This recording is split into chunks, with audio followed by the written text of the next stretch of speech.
신약성경 265쪽쯤입니다. 고린도전서 2장 1절부터 16절까지 말씀입니다.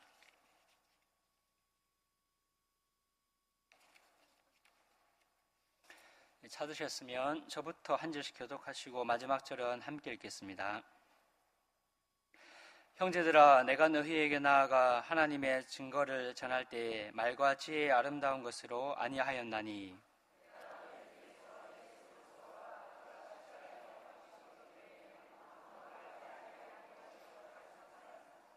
내가 너희 가운데 거할 때 약하고 두려워하고 심히 떨었노라.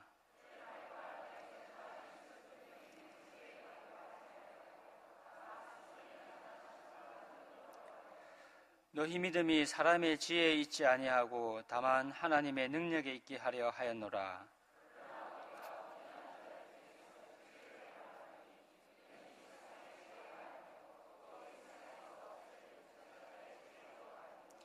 오직 은밀한 가운데 있는 하나님의 지혜를 말하는 것으로서 곧 감추어졌던 것인데 하나님이 우리의 영광을 위하여 만세전에 미리 정하신 것이라.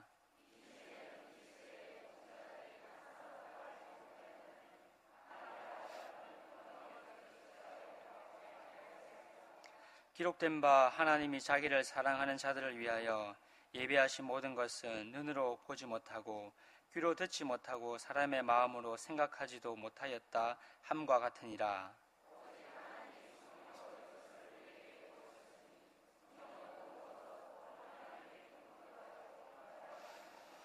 사람의 일을 사람의 속에 있는 영 외에 누가 알리요? 이와 같이 하나님의 일도 하나님의 영 외에는 아무도 알지 못하느니라.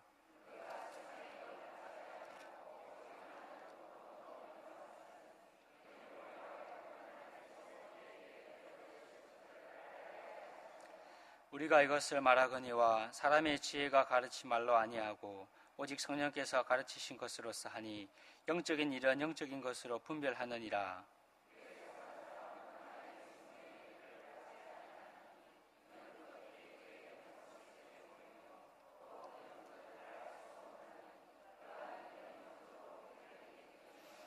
신령한 자는 모든 것을 판단하나 자기는 아무에게도 판단을 받지 아니하느니라.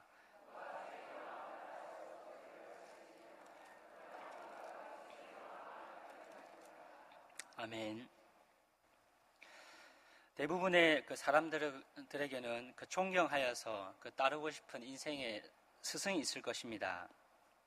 그런데 그 인생의 스승에 대한 그 존경심을 우리가 그 주로 어떻게 확인을 할 수가 있겠습니까?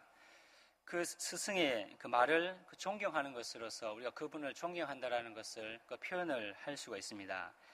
그래서 그 스승의 말에 그 귀를 기울이고 또 그 말을 노트에 적기도 하고 또 그 말을 마음에 새겨서 그 자기의 그 삶의 원리로 삼기도 합니다.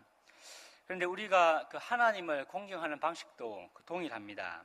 우리가 하나님을 그 사랑한다라고 그 공경한다라고 하면서 만약에 그분의 말씀을 등한히 여긴다면 그 사실은 그 하나님을 사랑하지도 그 공경하지도 않는 것입니다. 어떤 텔레비전 프로그램에서 어떤 엄마가 그 자기 딸이 아빠한테는 애교를 잘 부리고 살갑게 대하는데 그 자기에게는 그러지 않아서 그 고민이다라고 이렇게 사연을 보낸 것을 본 적이 있습니다. 그래서 그 진행자가 한 6세쯤 되어 보이는 그 딸아이에게 왜 그러냐고 이렇게 질문을 했습니다. 그래서 그 아이가 매우 그 충격적인 대답을 했습니다. 사실은 그 아빠가 너무 그 무서워서 일부러 그 아빠 앞에서 그 애교를 부리고 친한 척 했다라는 것입니다. 그 말에 그 아빠를 비롯한 모든 사람들이 그 충격에 빠졌습니다.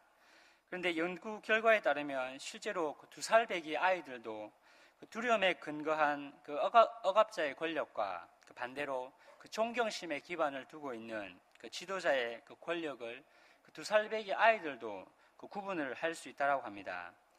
그래서 그 억압자에 대해서는 그 사람이 보이는 그 앞에서는 말을 잘 듣다가 그 사람이 보이지 않으면 이제 그 말을 그 듣지 않는 태도를 취합니다.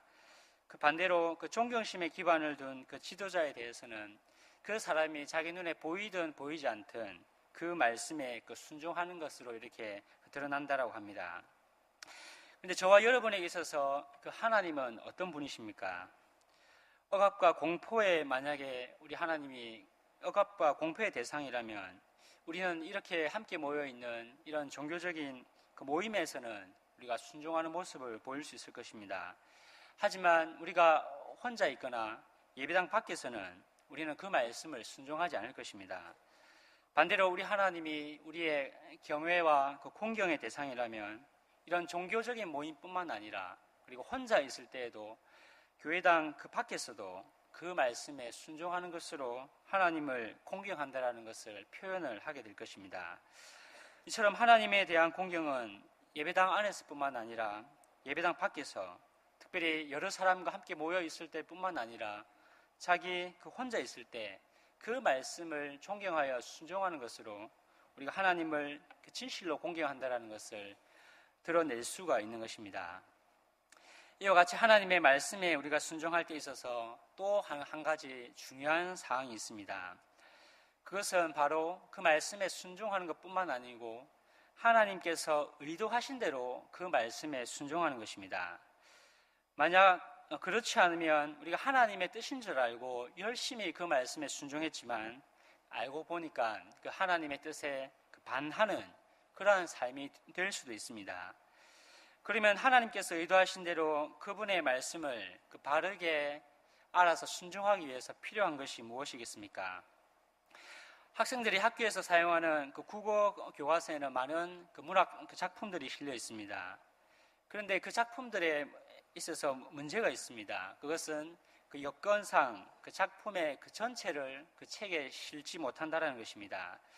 그렇게 되면 어떻게 되겠습니까? 그 작품의 그 전체 배경과 흐름을 파악할 수 없게 될 것입니다. 그리 되면 결국은 그 작가의 의도를 제대로 파악하지 못하게 되고 오히려 작가의 의도가 반대로 그 작품을 이해하는 경우가 종종 있습니다. 마찬가지로 하나님의 말씀에 순종함으로 우리가 하나님을 공경하기 위해서는 하나님께서 우리에게 주신 그 말씀을 하나님께서 의도하신 대로 우리가 이해하여서 순종을 해야 하는 것입니다. 이를 위해서 필요한 것은 그 전체 흐름을 아는 것입니다. 또한 중요한 것은 이 말씀이 가지고 있는 그 배경을 아는 것입니다. 그래야 우리는 하나님의 말씀의 의도를 왜곡하지 않고 그 말씀을 바르게 이해하여서 순종을 할 수가 있습니다. 그리고 성경 각 권이 지니고 있는 그 다양성과 그 각 권이 지니고 있는 그 고유성을 놓치지 않을 수가 있습니다. 그렇게 될 때에 그 복음이 가지고 있는 풍성함을 각 성경을 통해서 우리가 누릴 수가 있는 것입니다. 이 시간에는 이 점을 고려하여서 오늘 본문을 살피려고 합니다. 오늘 본문의 그 핵심은 너무나 분명합니다. 보시면 2절과 16절에 기록된 것처럼 예수 그리스도와 그 십자가입니다. 이는 성경의 핵심 그 메시지이기도 합니다. 그런데 이 본문에서 예수 그리스도와 십자가를 어떤 측면으로 어떤 배경 가운데서 말씀을 하고 있는지를 오늘 좀 살피려고 합니다. 그래서 이 본문이 가지고 있는 그 십자가를 통해서 전하려고 하는 그 메시지의 고유성을 그리고 십자가의 어떤 풍성한 측면들을 살펴보려고 합니다. 이를 위해서 두 가지를 살펴보겠습니다. 먼저 살펴볼 것은 사도 바울이 고린도 교회 성도들에게 예수 그리스도와 그 십자가에 대해서 오늘 본문 2장 1절부터 5절에서 말하고 있는 이유가 무엇인가 하는 것입니다. 1절을 한번 보십시오. 1절을 보시면 1절에서 바울은 내가 너희에게 나아가 하나님의 증거를 전할 때에 라고 말씀합니다. 1절에서 말씀하시는 그 시기는 아마도 사도행전 18장에 기록된 바울이 2차 전도 여행 때 고린도를 방문하여서 그 복음을 전한 때일 것입니다. 그때 바울은 그 자신이 복음을 어떻게 전했다라고 말씀을 합니까? 바울은 먼저 1절과 그 4절에서 그 자신이 전한 복음의 방식이 아닌 것에 대해서 먼저 말씀을 합니다. 1절을 보시면 바울은 말과 지혜에 아름다운 것으로 나는 복음을 전하지 않았다라고 말씀을 합니다. 여기서 말과 지혜의 아름다운 것을 원어에 따라서 번역하며 이것은 훌륭한 말이나 그 지혜입니다.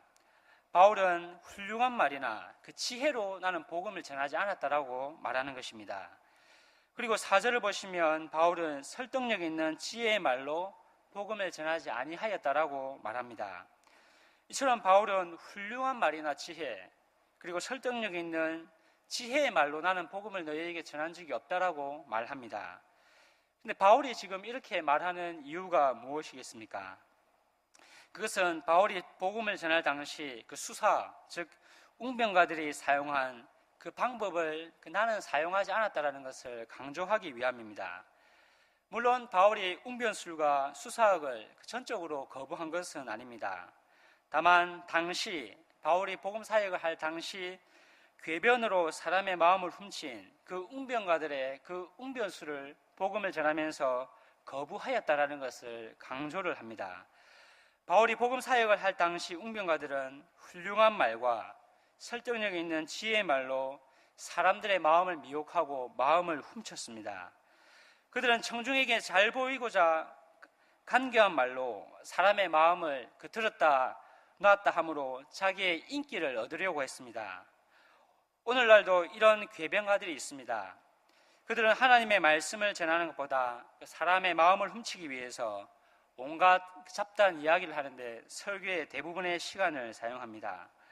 바울이 모든 웅변술을 거부하지 않은 것처럼 설교가는 당연히 웅변술에 능통해야 합니다.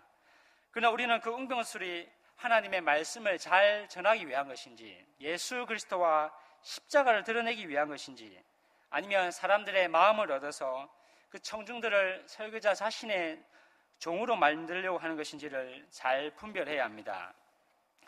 궤변가들은 간교한 말로 청중들로 하여금 진리가 아닌 듣기 좋은 말을 추구하게 합니다. 반대로 그런 궤변가들에 의해서 진리를 들은 그 청중들은 진리를 왜곡한 채 간교한 말로 사람을 미혹하는 그 궤변가들을 그 청중들이 만들어냅니다. 이런 면에서 쌍방과실이다라고 볼 수가 있습니다. 그렇게 강단은 오염되고 성도들은 세속화되어 갑니다. 그런 성도들은 그런 궤변가들을 만들고 그런 궤변가들은 자기를 따르는 추종하는 그런 성도들을 만들어내므로 교회는 점점 오염되게 되는 것입니다. 그러므로 설교자뿐만 아니고 청중들도 진리를 사모해야 합니다. 그래서 참된 진리가 주는 자유를 먼저 맛보아야 서로 망하지 않을 수가 있는 것입니다.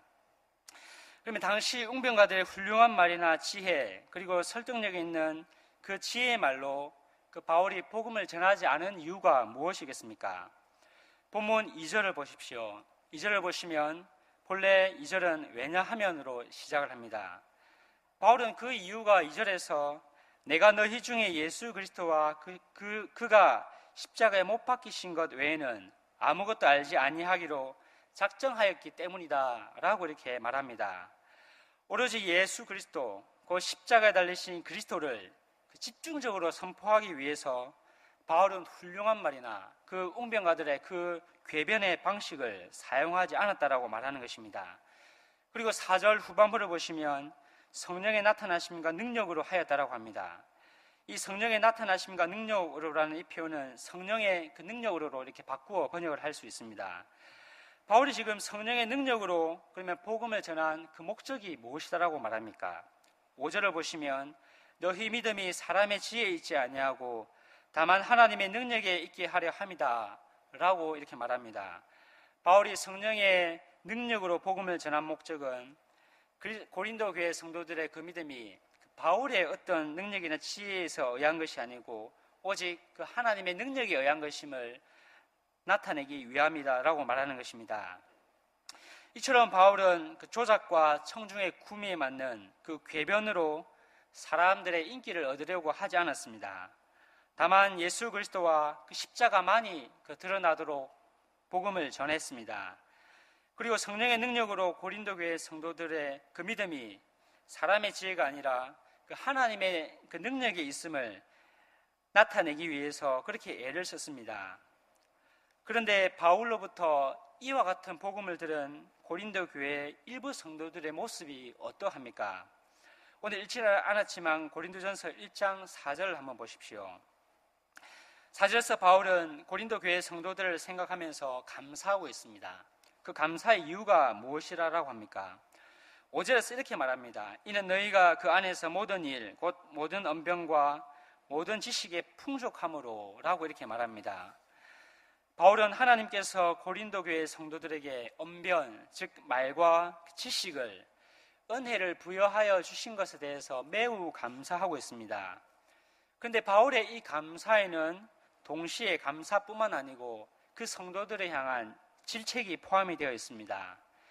하나님께서 은혜로 말과 지식을 부여하셨는데 고린도 교회 일부 성도들은 복음의 원리가 아니라 그 세상의 훌륭한 말과 지혜의 원리를 따랐습니다. 그 결과 1장 11절과 12절을 보시면 고린도 교회 일부 성도들이 나는 바울에게, 나는 아볼로에게, 나는 게바에게, 나는 그리스도에게 속한 자라라고 하면서 교회 안에서 분쟁을 일으켰습니다. 그들이 지금 내가 누구에게 속했다라고 이렇게 말한 이유는 자신들이 선호하는 그 유명인을 통해서 결국은 자기의 지위를 높이려고 하는 그 권력욕 때문이었습니다. 이 권력욕 때문에 그 고린도교회 일부 성도들은 그 유명인들의 이름을 통해서 그렇게 그에게 속했다라고 말하는 것을 통해서 자기의 지위를 높이려고 하였고, 그래서 교회 안에서 권력을 유지하려고 했습니다. 바울은 인기와 자기의 지위를 높이기 위해서 당시 계병가들이 사용한 방식으로 복음을 전하지 않았습니다. 오히려 예수 그리스도와 예수 그리스도의 십자가만을 드러내기 위해서 두려워하고 심히 떨었습니다. 그리고 고린도 교회 성도들의 믿음이 사람의 지혜가 아니라 하나님의 능력에 의한 것임을 나타내기 위해서 설득력 있는 지혜의 말을 사용하지 않았습니다. 오히려 성령의 능력으로 그 복음을 전했습니다. 그런데 바울이 전한 이 복음을 들은 고린도 교회 성도들은 이 복음의 원리가 아니라 바울이 오히려 거부한 그 세상의 원리, 그 세상의 지혜의 그 방식을 추구했습니다. 그래서 자기의 이름을 드러내고 교회 안에서 자기가 인정받고 권력을 얻기 위해서 오히려 바울이 거부한 그 세상의 방식을 추구했고, 그 결과 교회 안에서 큰 분쟁을 일으켰습니다. 이처럼 바울은 고린도 지역에서 자신이 복음을 전한 그 방식을 말함으로 지금 고린도 교회 안에 있는 이 문제점을, 이 분쟁의 문제, 세상의 지혜를 따르는 그 문제를 지적을 하는 것입니다. 여러분, 예수 그리스도와 그 십자가의 복음이 저와 여러분의 삶의 원리로 작용을 하고 있습니까?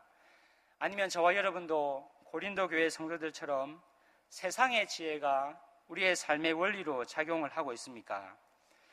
고린도 교회 성도들은 자기 삶의 원리가 세상의 지혜임을 내가 누구에게 속한다라는 것을 통해서 그렇게 스스로 폭로를 했습니다.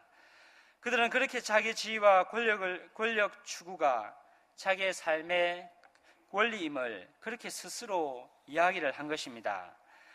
마찬가지로 우리의 삶의 원리가 무엇인지는 결국은 우리가 무엇을 추구하느냐를 통해서 폭로됩니다. 우리는 종종 나는 이렇게 저렇게 생각한다라고 이야기를 하면서 내가 꼭 그런 사람인 것처럼 자기 스스로를 포장을 합니다. 우리가 그런 말로 우리 자신을 포장한다 할지라도 우리를 지배하는 그 원리가 하나님의 지혜인지 아니면 세상의 지혜인지는 결국은 우리의 그 말이 아니라 우리가 추구하는 것을 통해서 우리는 우리 스스로를 폭로하게 될 것입니다. 이런 면에서 여기 계신 그 누구도 당당할 수가 없을 것입니다. 교묘한 말로 나는 아닌 것처럼 말하지만 우리의 삶의 원리가 세상의 지혜인 경우가 얼마나 많이 있습니까? 교회 안에서뿐만 아니고 교회 안에서, 가정에서, 우리가 속한 그 직장에서 말은 그렇게 하지 않지만 실제로 십자가의 원리가 아닌 그 세상의 지혜를 따라서 살아가는 경우가 너무나 많이 있습니다. 내가 인정받고 싶고 내가 세상의 중심이 되고 싶은 그 권력욕에 근거한 우리의 말과 그 행동은 결국 우리가 세상의 지혜를 따르고 있음을 폭로하는 것입니다. 반대로 그렇게 되지 않음으로 가지게 되는 그 열등감이 결국 우리가 또한 세상의 원리를 따라 살아가고 있음을 폭로하게 되는 것입니다. 이 둘은 전혀 다른 것이 아니라 동전의 양면과 같습니다. 그래서 우리는 우리 스스로가 하나님의 지혜가 아닌 세상의 지혜를 따르고 있음을 그렇게 우리가 추구하는 것을 통해서 우리는 스스로 증거하고 폭로하게 되는 것입니다. 저와 여러분은 이와 같은 인정욕과 권력욕 때문에 다른 사람들에게 고통을 줄 뿐만 아니라 자기 스스로도 그 고통을 겪으며 살아갑니다. 이때 우리가 무엇을 기억해야 하겠습니까? 예수 그리스도와 그 십자가의 원리를 우리가 기억해야 할 것입니다. 바울이 이것만을 드러내기 위해서 두려워하고 심히 떨었던 것처럼 우리의 삶을 통해서 오직 예수 그리스도와 그 십자가만이 드러나기를 소원해야 할 것입니다. 우리의 자질이나 업적이 아니라 하나님의 능력만이 드러나기를 소원해야 할 것입니다. 그렇게 소원할 때에 우리는 교회 안에서 일어나는 분쟁을 막을 수가 있습니다. 내가 다른 사람들보다 높아지려고 하기 위해서 일으키는 그 분열을 막을 수가 있고 다른 사람에게 고통을 주지 않을 수가 있습니다. 뿐만 아니라 그래야지만이 내가 십자가의 복음이 주는 참된 자유를 누리면서 살아갈 수가 있습니다. 그러므로 인정욕과 그 권력욕이 그 잡초처럼 끊임없이 자라날 때마다 예수 그리스도와 그 십자가를 기억하시기 바랍니다. 세상의 지혜의 방식이 아닌 그 십자가의 그 원리를 위해서 바울과 같이 두려워하고 심히 떤 그런 삶이 우리에게 이루어질 때 우리가 다른 사람에게도 고통을 주지 아니하고 우리도 고통받지 아니하고 복음이 주는 그 자유를 누리며 살아갈 수가 있을 것입니다. 두 번째로 살펴볼 주제는 예수 그리스도와 그의 십자가가 영적인 일과 어떤 그 관계인가 하는 것입니다. 고린도 전서에는 그 세 부류의 사람이 등장을 합니다. 첫 번째 부류는 본문 13절에 등장하는 육에 속한 사람입니다. 그리고 두 번째 부류는 15절에 등장하는 신령한 자, 즉 영적인 자입니다. 그리고 세 번째 부류는 3장 1절에 등장하는 육신에 속한 자입니다. 본문 13절에 등장하는 신령한 자는 성령을 소유한 자입니다. 이에 반해 14절에 등장하는 육에 속한 자는 성령을 소유하지 않은 자입니다. 그리고 3장 1절에 등장하는 육신에 속한 자는 성령을 소유하지 않은 육에 속한 자는 아니지만 성령의 다스림에 적극적으로 순종하지 않는 마치 신앙이 있어서 어린 아이와 같은 자입니다. 그러면 저와 여러분은 이 세 부류 중에서 어느 부류에 속한 자입니까? 교회 안에서 종종 누구누구는 신령한 사람이다, 영적인 사람이다라는 표현을 우리는 가끔씩 사용을 합니다. 제가 예전에 사역하였던 어떤 교회 한 성도님께서 어느 교회 부흥회에 신령한 목사님이 오신다라고 저에게 말씀하신 적이 있습니다. 그분이 그 목사님에 대해서 신령한 분이다라고 하신 이유는 그 목사님에게 병 고치는 은사를 그 목사님이 가지고 계셨기 때문입니다.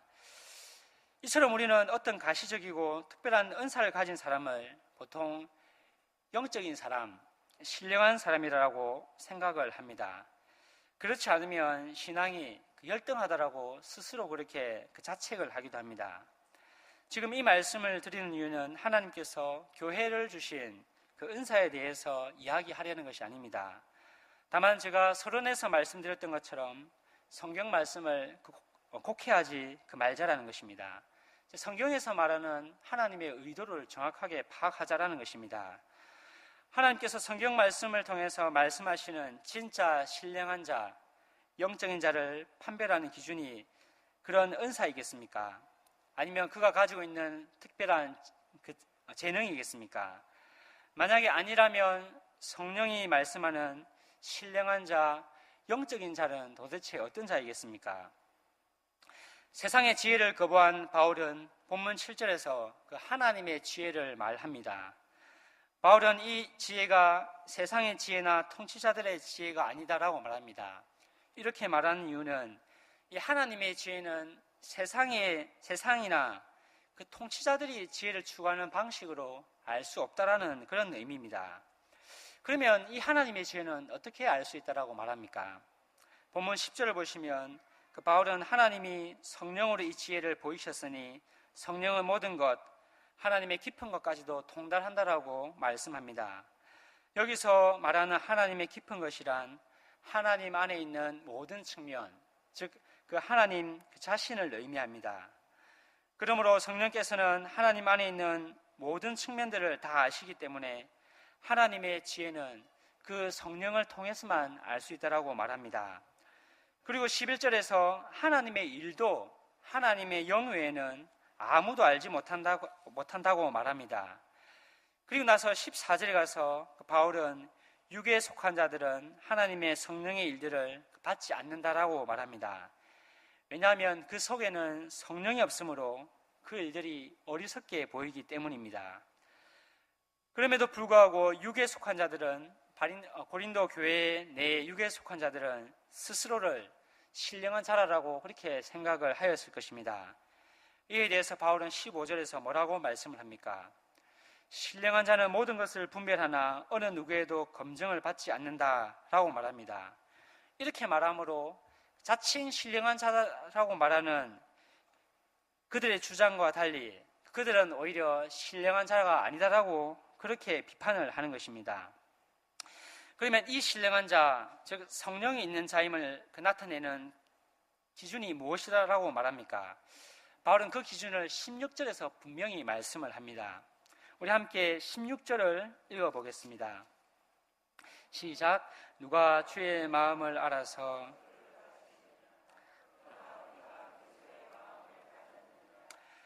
바울이 제시하는 그 신령한 자임을 나타내는 유일하고도 근본적인 기준은 바로 십자가입니다. 그러므로 그 그리스도의 마음을 가짐으로 십자가의 그 원리를 따라서 살아가느냐 그렇지 않느냐가 바로 신령한 자를 가늠하는 궁극적인 기준이다라고 바울이 그렇게 16절에서 말씀을 하는 것입니다. 성령께서는 하나님의 모든 측면을 다 아십니다. 그러므로 성령을 통해서만 하나님의 세상의 지혜와 통치자들의 지혜로는 도무지 알 수 없는 그 십자가에 나타난 도무지 이해하기 힘든 그 하나님의 지혜를 알 수 있습니다. 그러므로 이 십자가를 아는 자, 이 십자가의 지혜를 따르는 자가 이 지혜를 알게 하시는 성령을 소유한 자, 오늘 본문에서 말하는 곧 신령한 자이며 영적인 자인 것입니다. 저와 여러분이 이와 같은 진짜 신령한 자, 영적인 자이시기를 바랍니다. 우리가 대단한 은사를 가지고 있다 할지라도, 부와 권력과 명예를 가지고 있다 할지라도, 다른 사람이 가지고 있지 않은 특별한 재능을 가지고 있다 할지라도, 만약에 그에게 그리스도의 마음이 없다면, 그의 삶의 원리가 십자가의 원리가 아니라면 그 사람은 최소한 오늘 본문에서 말하는 신령한 자는 아닙니다. 십자가가 내 삶의 원리가 아니라면 그 사람은 오늘 본문에서 말하는 영적인 자도 아닙니다.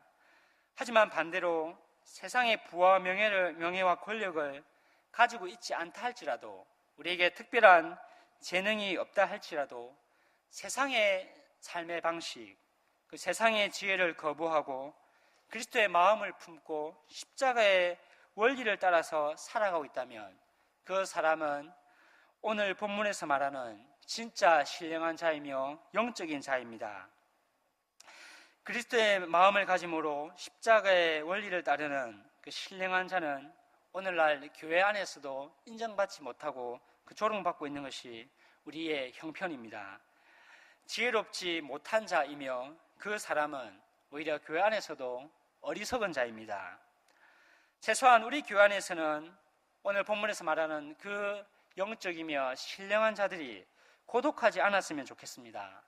세상의 지혜를 거부하고 십자가의 원리를 따라서 살아가는 그 사람들이 우리 교회 안에서는 외롭지 않았으면 좋겠습니다. 그 진짜 신령한 자들이, 영적인 자들이 이 교회 안에서 많이 일어났으면 좋겠습니다. 그들이 외면받는 것이 아니라 오히려 그들을 통해서 다른 사람들도 도전을 받았으면 좋겠습니다. 정말 저렇게 그리스도의 마음을 품고 십자가의 원리를 따르는 저런 신령한 자가 되기를 그렇게 원하는 사람들이 우리 안에서도 많이 일어났으면 좋겠습니다. 그래서 우리 교회 안에 이런 진짜 신령한 자들이 가득하기를 바랍니다. 이제 말씀을 맺겠습니다. 우리 주위를 한번 둘러보십시오.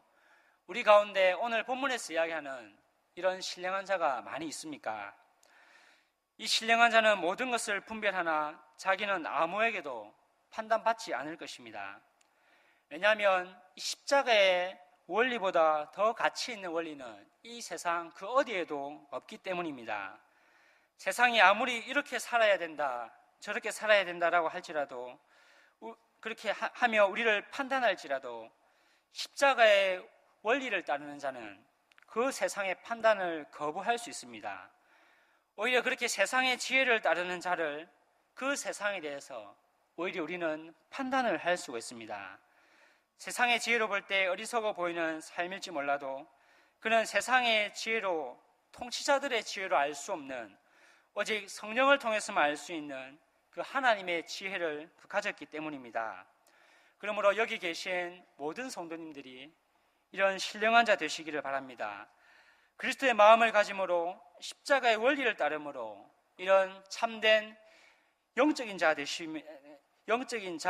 되시기를 바랍니다. 그래서 우리 교회 안에 이런 참된 신령한 자와 영적인 자가 많이 일어나서 이 세상의 지혜에 대해서 오히려 우리가 판단하고 그 세상의 지혜에 대해서 참된 지혜가 무엇인지를 가르쳐 줄 수 있는 그런 우리 교회 되기를 바랍니다. 이 시간 주신 말씀을 생각하면서 우리 함께 한 가지만 기도하겠습니다.